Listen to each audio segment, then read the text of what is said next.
inspirar cada detalhe da tua vida para preparar. Bom dia, bom dia! Que bom reencontrar vocês aqui numa terça-feira muito ensolarada. Vamos entrando, é um prazer estar com vocês mais uma vez para juntas estudarmos a palavra de Deus. Como é que você amanheceu hoje?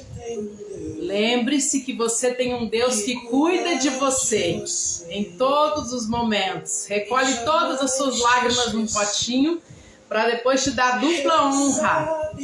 Hoje eu acordei, meninas, desde as 4 mais ou menos estou de pé.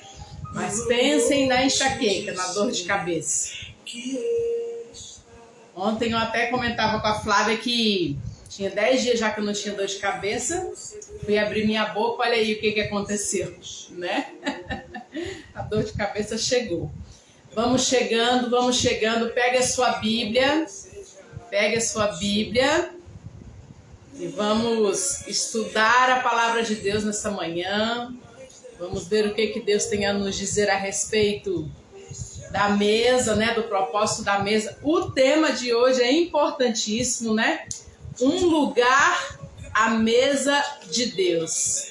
Quem não gostaria de ter um lugar à mesa de Deus, né? Quem não sonha com isso? Enquanto vocês vão entrando, acho que eu vou só dar uma ligada aqui no meu igreja, que eu tô achando que o fundo tá um pouco escuro, tá? 2 minutinhos e já volto aí.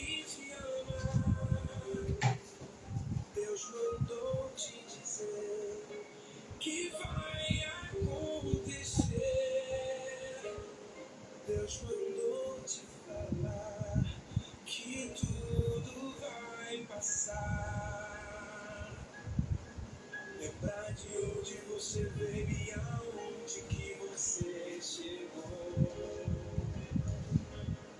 Lembrar de todos os livramentos que você já passou. Nem era pra você estar aqui, mas Deus falou. Só passar o fiozinho aqui. Se a gente consegue um pouco mais de luz.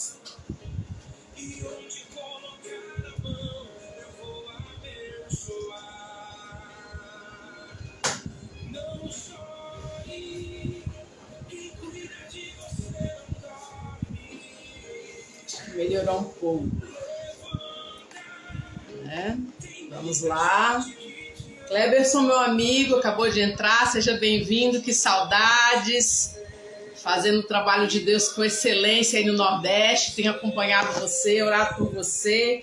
Mande um beijo para a família, que Deus abençoe vocês. Maiara, seja bem-vinda. Já vai ouvindo aí a mensagem dessa manhã para você. Não chores, porque quem cuida de você não dorme. Às vezes a gente tende a se esquecer disso em alguns momentos da nossa vida, mas o Senhor é bom demais e manda anjos nos lembrarem de que Ele está no comando de tudo, né? Vamos lá então. Como eu disse a vocês, o tema de hoje é um lugar à mesa de Deus, né? E nós vamos estudar nessa manhã a respeito da questão da mesa na palavra de Deus. Semana passada nós demos uma introdução no assunto, falando para vocês da importância da mesa, né? A Debbie Titz, autora do livro que é a nossa base, do livro Família à Mesa. Ela faleceu agora em dezembro do ano passado. Por mais de 30 anos, ela e o esposo pastorearam igrejas nos Estados Unidos. E nesse segundo capítulo, a Debbie conta que depois que o esposo se aposentou, eles fizeram um projeto, eles compraram uma grande mansão lá nos Estados Unidos e tornaram essa mansão um lugar de ensinamento, de doutrinamento. O que eles faziam? O que a Debbie fazia? Ela recebia 2 vezes por mês, 4 mulheres numa semana, 4 em outra semana, e durante esses 4 dias ela ensinava para essas mulheres a respeito de como melhor cuidar do seu lar e da sua família. Então você ficava ali 4 dias da semana na casa da Debbie, dormia ali, e ela te ensinava a respeito da cozinha, a respeito de mesa posta, a respeito de cuidados do lar em geral. E ela passou o resto da sua vida, então, trabalhando com isso. E aí ela recebia essas mulheres periodicamente e ali ela dava esses ensinamentos. Quando ela falava a respeito da mesa posta com essas mulheres, ela se surpreendia porque, assim como ela, essas mulheres nunca tinham se atentado na questão da mesa posta na palavra de Deus. E aí é o que a gente vai estudar hoje, né? Quando a Dev pediu para suas amigas, não sei quantas se lembram disso, eu falei disso na semana passada, ela não tinha muita habilidade com computadores e ela pediu para que suas amigas, então, procurassem na Bíblia referências a respeito da mesa. E a primeira referência que a Dev encontrou está lá em Êxodo 25. Se você está com a sua Bíblia aí ou vai assistir essa live posteriormente, você pode ler comigo o capítulo 25 de Êxodo, onde Deus dá instruções específicas a Moisés a respeito da construção do tabernáculo. Até ali, Deus tinha se apresentado ao povo de forma pessoal, uma vez ou outra, e a partir dali, então, o Senhor pede a Moisés que construa um tabernáculo para que o Senhor pudesse habitar no meio deles. E ali no capítulo 25 de Êxodo, Deus manda dar algumas instruções a Moisés a respeito de móveis que estariam dentro desse tabernáculo. E aí ele fala a respeito da arca, do propiciatório, e a partir do verso 23, Deus fala a respeito de um móvel específico. E eu gostaria de ler com vocês a partir do verso 23, porém antes, vamos orar a Deus. Feche seus olhos. Senhor, obrigado por mais uma manhã de terça-feira, por podermos estar aqui juntos para estudar a Tua Palavra, entender mais a respeito do propósito da mesa e praticar esse propósito dentro do nosso lar. Que o conhecimento a respeito deste assunto possa ser um divisor de água dentro da nossa família, é o que nós pedimos, e pedimos o Teu Espírito Santo agora ao estudarmos a Tua Palavra, em nome de Jesus pedimos, amém. Vamos ver então o que diz lá a partir do verso 23. Diz assim: também farás a mesa de madeira de acácia. Terá o comprimento de 2 côvados, a largura de 1 côvado, a altura de 1 côvado e meio. De ouro puro a cobrirás, lhes farás uma bordadura de ouro ao redor. Também lhes farás moldura ao redor, da largura de 4 dedos, e lhes farás uma bordadura de ouro ao redor da moldura. Também lhes farás 4 argolas de ouro, e porás as argolas, preste atenção nisso, nos 4 cantos que estão nos seus 4 pés. Perto da moldura estarão as argolas, como lugares para os varais, para se levar à mesa. Farás, pois, estes varais de madeira de acácia, os cobrirás de ouro, por meio deles se levará à mesa.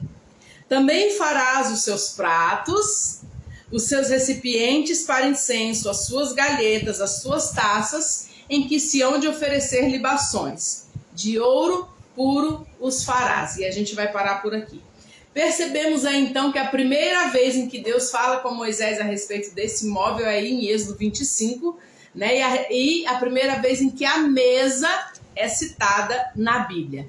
Sabe quantos anos tem isso? 3.400 anos. Há 3.400 anos atrás, o Senhor fala a respeito de um móvel específico que estaria dentro do tabernáculo. E a gente percebe aqui que esse móvel, essa mesa do tabernáculo é muito parecida com as mesas que nós temos hoje em nossa casa, salvo aqueles que têm as suas mesas redondas, né? Que têm as suas mesas redondas, por exemplo, fixadas num pé só. Mas a gente percebe aqui no verso 26 que a mesa tinha 4 cantos e tinha 4 pés. E quando a gente pega as medidas dessa mesa, essas medidas que foram dadas a Moisés há 3.400 anos atrás, a gente percebe que essas medidas são muito parecidas com as medidas das nossas mesas que nós temos em nossa casa hoje. E quando a Dev relata isso no livro, ela fala que se surpreendeu, porque ela trabalhou muito tempo como designer de interiores, e ela fala cerca de 10 anos, E quando ela fez a referência, né? Quando ela pegou as medidas dadas a Moisés e comparou com as medidas de uma mesa tradicional de hoje, as medidas eram muito parecidas. Então Deus, há 3.400 anos atrás, já estava pensando num móvel que estaria dentro da nossa casa. É claro que a mesa do tabernáculo não servia para que os sacerdotes se alimentavam. Eles não se reuniam ali para se alimentar em volta da mesa como nós fazemos hoje. Mas hoje nós temos essa tendência de termos uma mesa em casa, mesmo que não a usemos para fazer as refeições, a gente percebe que ela tem as mesmas medidas. Até a questão da bordadura em volta, né? Geralmente as mesas que a gente tem em casa, elas têm uma bordadura em volta, uma moldura ali, algum desenho e tal. Mas o mais importante está no último verso, né, desse pedaço aí do capítulo, que é o verso 30. E aí a gente pode ler o que está escrito lá, que diz assim: porá sobre a mesa os pães da proposição diante de mim perpetuamente. Olha que importante. Os pães da preposição, né, eram os pães que eram colocados ali, tinham um simbolismo especial. E aí a gente pode se lembrar de quem é o pão da vida. Quem é o pão da vida? Quem se colocou como pão? Nós sabemos. É o próprio Jesus. E aí a Dev conta no livro que ela ficou fortemente impactada quando ela notou que sobre a mesa estaria o próprio Cristo ou a presença de Jesus. Que interessante isso, né? E aí ela diz assim no livro, na página 47, quando fazemos nossa parte e nos assentamos à mesa, seja com familiares ou amigos, seja a sós, o pão da presença se encontra conosco e atua em nosso coração. Nosso coração é formado e moldado com o seu amor e sua paz à medida que aceitamos uns aos outros. Uma fusão de relacionamentos exala. Na semana passada nós estudamos que Jesus está à porta e bate. Ele vem cear conosco na nossa casa. Mas muitas vezes nós não nos encontramos em casa. Nós estamos, nos momentos das refeições, nós estamos correndo para um lado e para o outro. Nossos filhos têm comido sozinhos e muitas vezes não têm comido à mesa, né? Nosso esposo, nossa família e nós mesmas não temos nos assentado à mesa para fazer as refeições. E aí a gente perde diariamente o encontro com o pão da presença. Aquele que chega à nossa casa para se sentar conosco e atuar em nosso coração. Há uma outra frase que a Dev usa no livro que diz que quando nos assentamos à mesa, o pão da presença chega para o jantar. Que lindo isso, né? Que lindo saber que o pão da presença está conosco ali à mesa para transformar o nosso coração. Quando servimos a mesa, Jesus chega para o jantar. Amigos queridos, as que chegaram agora, eu queria dizer algo para vocês. Jesus e todo o seu ministério foi feito ao redor da mesa. Quando Jesus queria ter uma conversa difícil com alguém, quando Jesus precisava ensinar uma verdade importante, ele se reunia à mesa. Por quê? Lembrem-se do que eu disse na semana passada. Quando nós nos assentamos à mesa, o que acontece? Nós nos desarmamos. Quando nós estamos à mesa, nós nos igualamos. E é nesse momento que o pão da presença pode fazer grandes transformações nas nossas vidas, na vida dos nossos filhos. Então, num ato de fé, a gente só precisa fazer o quê? Pôr a mesa. E o restante podemos deixar com Jesus, que ele faz. Então, vamos lá. O ministério de Jesus e todo o seu discipulado foi feito em uma mesa. Não foi feito em classes no templo, não foi feito na hora da leitura, né? Jesus ia ao templo periodicamente mesmo que ele encontrasse lá dentro do templo os hipócritas, né? Às vezes a gente usa essa desculpa, olha, nem vou mais à igreja porque lá tá cheio de hipócritas. Jesus ia à igreja mesmo para conviver com os hipócritas, ele não deixou de congregar, né? Hashtag fica a dica, feche parênteses e vamos falar da mesa novamente. Os seguidores se encontravam diariamente para comer, os seguidores de Jesus, e o pão da presença estava com eles. O próprio Cristo ia transformando a vida deles através de sua presença quando eles se sentavam para fazer as refeições. Jesus serviu um desejum aos discípulos para restaurar a liderança de Pedro e a unidade do grupo logo após ele ter ressuscitado. Foi ao redor ali na mesa, né, numa refeição, que Jesus serviu pão e peixe aos seus discípulos para restaurar a liderança de Pedro e para ensinar a unidade do grupo. E aí a gente pode se lembrar de outros personagens bíblicos que se sentaram à mesa com Jesus. Zaqueu, por exemplo, eu falei dele na semana passada, né? Zaqueu foi transformado pela presença de Jesus em sua mesa, antes que terminasse o jantar. Quando Jesus disse a Zaqueu, Zaqueu, desce depressa, porque hoje na sua casa eu vou jantar. Ali a transformação já começou sendo feita, porque Zaqueu percebeu que ele foi aceito por Jesus. Zaqueu sabia quem ele era. Ele era cobrador de impostos e roubava o povo. E aí Jesus de repente chega para ele e diz, Zaqueu, desce dessa árvore aí que eu vou lá na sua casa jantar. Naquele momento, Zaqueu recebeu a bênção da aceitação. Puxa, Jesus vai jantar na minha casa, mesmo eu sendo pecador? Sim, Jesus chegou para o jantar, né? A expectativa de Zaqueu a respeito daquele jantar era muito grande. E a transformação começou a ser feita a partir do momento que Jesus disse que ia jantar com ele. E antes que terminasse o jantar, a transformação foi tão grande que Zaqueu já começou a dar resultados dessa transformação. E ele resolveu então restituir aqueles a quem ele havia roubado. Vocês acham que no momento ali do jantar, Jesus pressionou Zaqueu dizendo, olha Zaqueu, eu sei que você é roubador, eu sei o que você está fazendo e você se converta. Será que Jesus disse isso a Zaqueu? Com certeza não.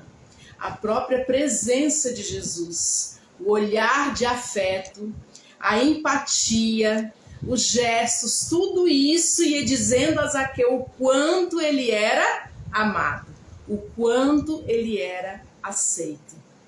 Quando seus filhos se reúnem para o jantar, para o almoço, para o desejum, ou se reúnem na mesa do sábado, do domingo, nos finais de semana, eles conseguem entender, eles conseguem entender vendo aquela refeição, eles conseguem entender observando o trato ali na mesa que eles são amados, que eles são aceitos, que eles são importantes. Você gostaria de estender graça à vida de seus filhos? Põe à mesa. Faça o prato que ele mais gosta de comer. Convide seus amigos para que estejam com eles à mesa. E vocês vão perceber que assim como Zaqueu, a vida deles também vai ser transformada. Você crê nisso? Diga amém. Digita um amém aí para os nossos amigos que estão aí assistindo a nossa live. Você crê que Jesus pode transformar a sua vida e a vida de seus filhos durante uma refeição à mesa? Uma refeição durante a semana, uma refeição nos finais de semana? Se você crê nisso, diga amém. Escreva aí, digite amém. E o Senhor nesse momento vai começar essa transformação. Mas vamos lembrar então de outros episódios, né, em que Jesus fez transformações. Antes disso, eu quero ler uma frase que está aqui no 2º capítulo do livro. Lembrando, o livro é Família à Mesa.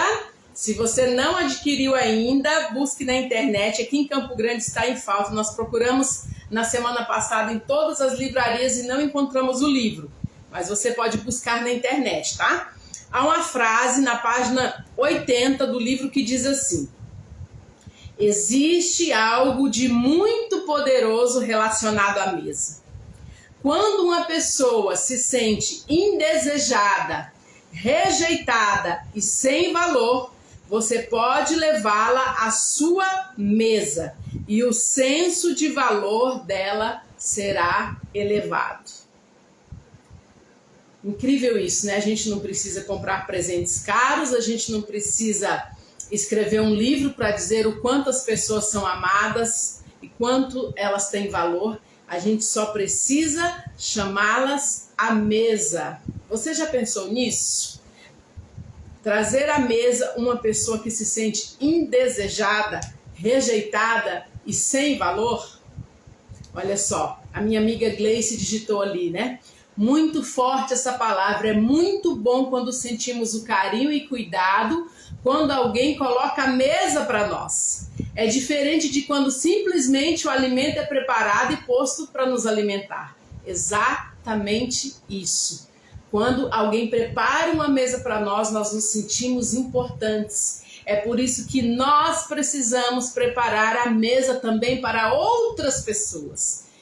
O que mais nós vemos nessa sociedade em que estamos vivendo hoje, nessa geração de hoje, são pessoas que se sentem indesejadas, que não se sentem amadas, que não se sentem aceitas. E nós temos um antídoto para curar isso.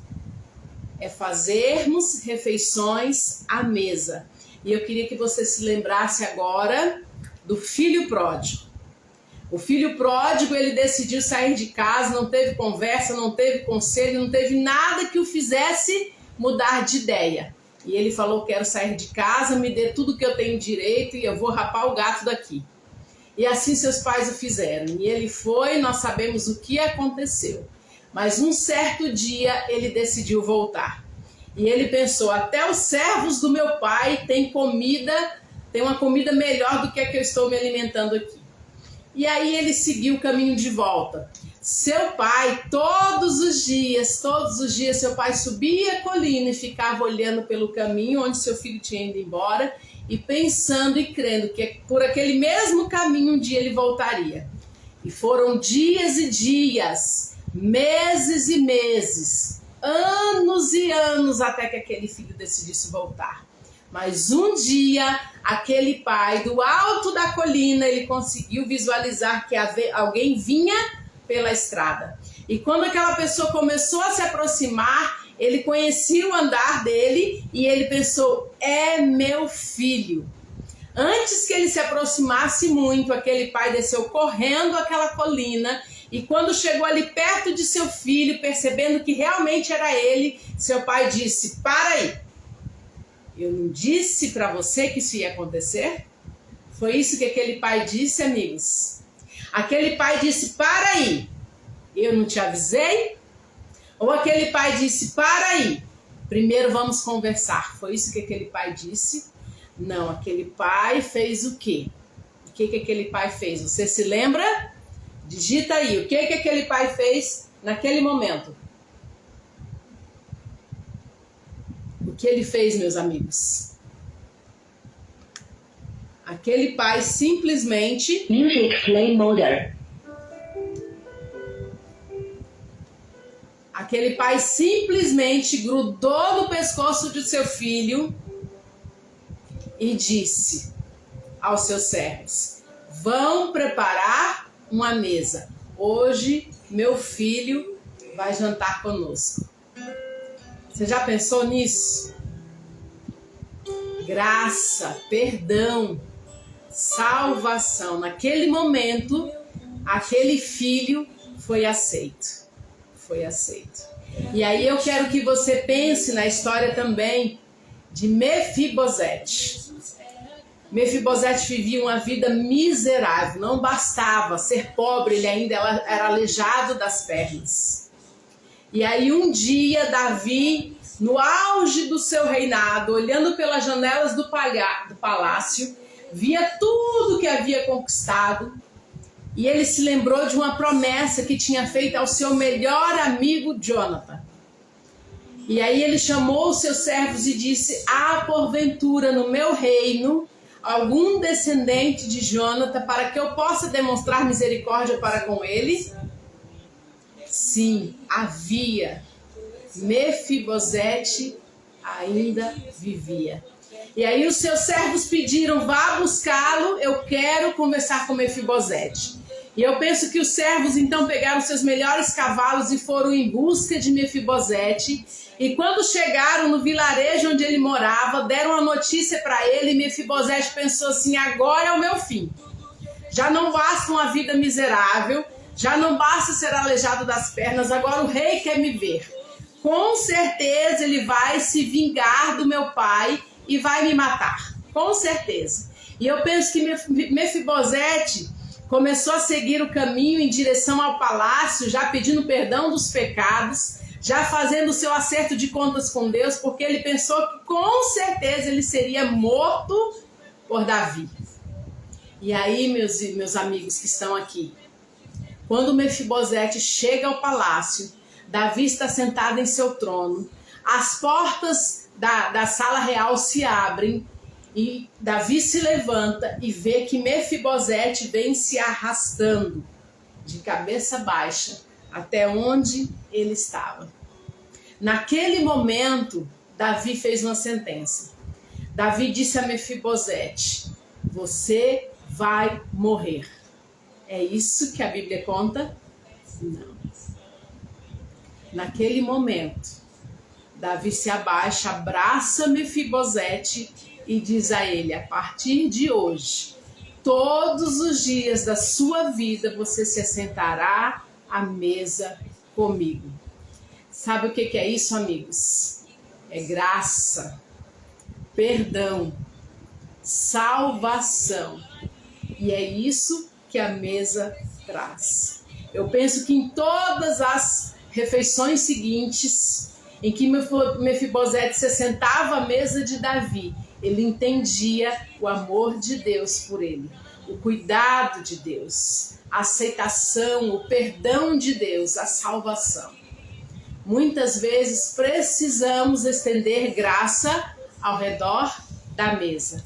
Muitas vezes precisamos estender graça àqueles que não são aceitos, àqueles que são rejeitados, àqueles que não são amados. Porque é muito fácil trazer à nossa mesa aqueles a quem amamos, os nossos amigos, os nossos familiares.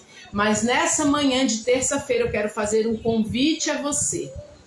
Pense em alguém que está sendo rejeitado. Pense em alguém que não está sendo aceito e traga essa pessoa para comer a sua mesa. Talvez servir alimento, uma coisa tão fácil, pode trazer perdão, salvação e graça a essas pessoas. E a gente precisa pensar nisso. Nós precisamos estender graça, perdão, aceitação e amor. Na página 95 há uma frase, eu gostaria já de finalizar, partindo para o fim da nossa meditação dessa manhã. A despeito das circunstâncias, dar um lugar de honra a alguém na sua mesa é capaz de demonstrar mais afeto do que 1000 palavras. Você já pensou em surpreender alguém com a refeição à mesa? A quem você precisa estender graça? Para quem você precisa pôr a mesa? Você sabe para quem. E eu vou mais longe dizendo: quer que seus filhos sejam de Deus, alimente-os à mesa. Nossos filhos estão comendo pela casa como cachorros e se comportarão como tal. E isso não é como Deus nos desenhou. Precisamos pensar nisso. Talvez os nossos filhos cheguem da escola, cheguem da faculdade e a única coisa que eles encontram é uma panela com alimento frio em cima do fogão. E eles servem o seu prato e vão comer em qualquer lugar da casa. E talvez isso faça com que eles não se sintam importantes, aceitos e amados. Precisamos pensar nisso. E eu digo mais, se precisar ter conversas difíceis à mesa, tenha. Jesus não correu das conversas difíceis. Na última ceia, antes que ele fosse preso e posteriormente crucificado, ele se sentou à mesa com seus discípulos, sabendo que seria traído, permitiu que Judas se sentasse à mesa com ele, e além de comer com ele, servisse com ele do mesmo prato. Esse é o nosso Jesus. Pedro também foi abençoado por Jesus, mesmo após tê-lo traído por mais de 3 vezes. Precisamos pensar nisso. Que Deus abençoe a nossa semana. Que Deus abençoe a minha e a sua semana. Se você não conseguiu cumprir o desafio da semana passada de servir sua família à mesa, eu te desafio mais uma vez. Prepare uma refeição e sirva essa refeição à mesa. Coloque, por exemplo, as panelas em cima da mesa. Coloque as panelas em cima da mesa sem toalhas, se você não tem toalhas. Mas sente-se à mesa com a sua família. E essa semana a gente vai andar 1 milha a mais. Além de ter a sua família ao redor da mesa, você vai convidar para estar ali alguma pessoa que Deus vai te mostrar. Ele vai impressionar você a convidar uma pessoa especial para sentar-se à mesa juntamente com a sua família. Que Deus possa te abençoar, que Deus possa nos abençoar, que nós tenhamos um lugar à mesa de Deus. Sabe, queridos, quando Jesus voltar, muito em breve, porque a sua palavra diz que ele vai voltar, Apocalipse diz que nós nos sentaremos à mesa com ele e o próprio Jesus vai nos servir. Eu anseio muito por esse dia. Eu quero muito que Jesus volte logo, porque nós estamos cansados de viver aqui nesse mundo de dor, de lágrimas, de separação, de decepções. Mas naquele grande dia em que ele vier nos buscar, ele vai preparar um lugar à mesa. E sim, eu vou ter um lugar especial, porque a Bíblia diz que o meu nome vai estar escrito numa pedrinha e eu vou saber exatamente em que lugar eu vou me sentar. E naquele dia, o próprio Cristo vai me servir. E eu poderei ver em suas mãos as marcas da cruz. Eu quero estar lá. E você? Que Deus nos ajude. Feche os seus olhos, vamos orar. Senhor nosso Deus, muito obrigado, porque o Senhor nos deu instruções explícitas a respeito da mesa em Tua palavra. Obrigado porque em seu ministério, o Senhor sentou-se à mesa com seus discípulos, com aqueles que queriam ouvir uma palavra de paz, de conforto. Obrigado porque o Senhor estendeu refeições à mesa. Obrigado porque ainda hoje o Senhor se senta conosco. Que nessa semana o Senhor possa se sentar conosco à mesa e com a nossa família muitas e muitas vezes e possa ir transformando o nosso coração de acordo com a Tua graça. E que naquele grande dia possamos estar juntos, nos alimentando por toda a eternidade. Agradecemos pela Tua palavra que nos transforma e nos edifica nessa manhã. Em nome de Jesus. Amém. Obrigado por você ter ficado até aqui, por ter vindo aqui para a gente estudar juntos a palavra de Deus. E eu te espero na próxima terça-feira. Se você gostou dessa meditação, não deixe de compartilhar. Ela vai ficar gravada aqui no Instagram. Compartilhe com seus amigos. Ouça novamente, que o Espírito de Deus transforme a todos nós. Um beijo e um ótimo dia para vocês. Fiquem com Deus.